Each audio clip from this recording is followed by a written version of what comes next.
First of all, how long ago in the program did you join? Do you remember? Um, I want to say the middle of November-ish, give Okay. or take a week.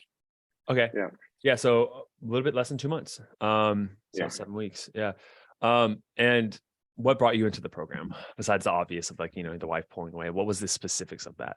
Just not knowing what to do, right? I mean, I think I ran across a couple of ads on like YouTube or something, Yeah. and the first time I was like, maybe, and then things got better, a little bit better, and then it was like, you know, we need to separate. Like, you should get a second wife. I'm leaving. Like, I was like, oh my god, like what's going on here? Like, it was. I thought things were better, and then it just got really drastic, right? So, That's how it tends to be, right? Like, you know this very intimately now, but like for the wife, it's like we'll have a big fight and like, oh, maybe the conversation of divorce comes up, and then a week or two later, everything's back normal. Like, oh, she must have let it go. It's like, no, it's simmering under the surface, right? it was kind of a panic thing, right? I mean, taking my kids to Egypt and tell me to find a second wife. Like, what is that? What is that? What? How does that end, right? That's like literally tearing your life upside down, like turning it upside Right. down. And then she took me to a public place, so I had like a breakdown, right? I was like crying and like she's a bit avoidant, right? So she Yeah. was like she was shocked that I wasn't happy that she wanted me to get a second wife, right? So Yeah. let's fast forward a little bit to where you're at now. When I planned the Prague trip, I definitely took the lead. I planned it. I didn't even ask her anything. I told her what day she was coming.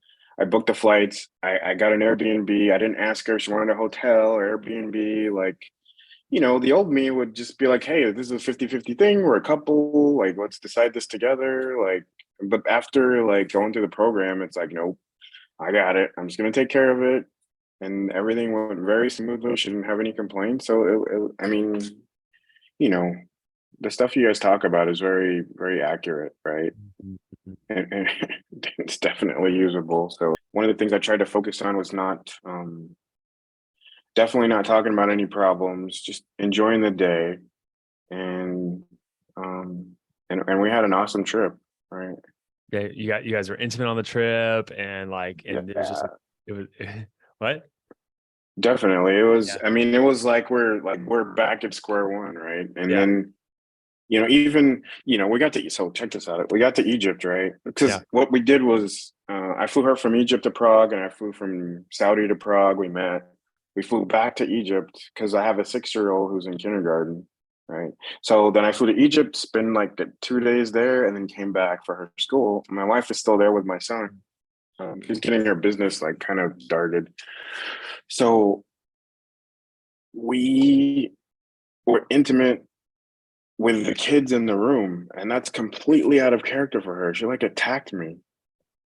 Like, I couldn't believe it. Like, I'm still a bit in shock. It was like awesome, right? Like, both nights. That's unheard of. I can't. I don't even know what to say. What else? What else do you think you've learned from the program and implemented that kind of like led to all that? I mean, leadership for sure, assertiveness and leadership. That's definitely one huge component. Yeah. So, first of all, I think that there's been some mental shifts that I've been able to make, right? I Yeah. think, and I mentioned to Antonio, right? I think I was really bad about making covert contracts. Like, it's like, I'm doing this for you. You should be doing this for me, but without saying anything. Like I never even thought that that concept was a bad thing. I thought it was just normal. But Mhm. I mean, that's something simple and that was really fairly easy to implement, right? Um, I really made an effort to stop um, of responding and not reacting, right? Yeah. Yeah, like, so check this out. We were supposed to go to our counselor, right? Mhm. And so I had taken my daughter. Did I take both of them or just my daughter? I took one of the kids or both of the kids to the Red Sea. We're just hanging out. I get this text from her, and she's like, "I'm not going to the counselor until I come back from Egypt." Like, the old me would have been like why, like what's going on, like blah blah blah. I just was like, I didn't ignore it, but I was like, I don't have to respond to, I don't have to react to this, right?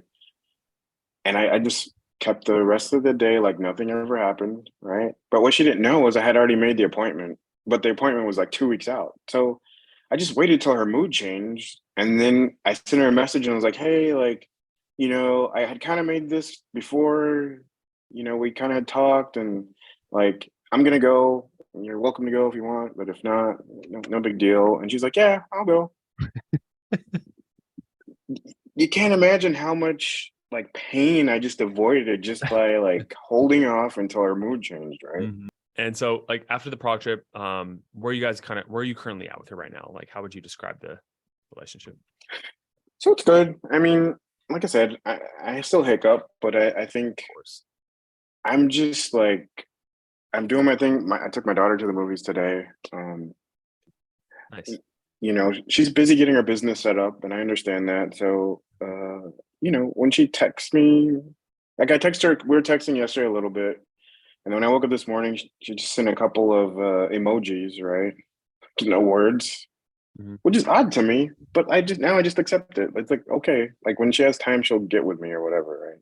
So, Mhm. just trying to find that balance between. Hopefully, she doesn't think I'm totally ignoring her because I don't think she knows this me per se, Mm. but I think we're in a good place, right? I mean, she's coming back next week. The 20th, she'll be here next Friday. Um, she said she missed me a couple days ago, so I think she's ready to be at home. She's not ready to come back to Saudi, but I think she's ready to come back to me and our daughter, right? Mhm. So Mhm. I think just some of the basic things that you said, no covert contracts, stop using logic, stop using what I'm an engineer, right? And then I was in the Marine Corps. So I problem solve all day long with all kinds of people and things. Like, so that's my nature. Like, you give me a problem, I got to solve it. So that has been the worst thing to do in relationships, right? So that's why I would say definitely start the material earlier because I didn't have the knowledge to fix any of this stuff. And, I don't think counseling alone would fix any of it because I wouldn't be changing any of my behaviors that were pushing her away to begin with, right? Mm. Like, I've had experience with three, four counselors over the course of three marriages, right? None of it is this material, right? You go over past hurts and childhood traumas and things like that, but you don't understand like men and women from a biological standpoint, like femininity and masculinity in relationships, things like that. That's kind of important, right? Because then you stop making those mistakes. Mhm. Yeah. So that's why I say that. Yeah.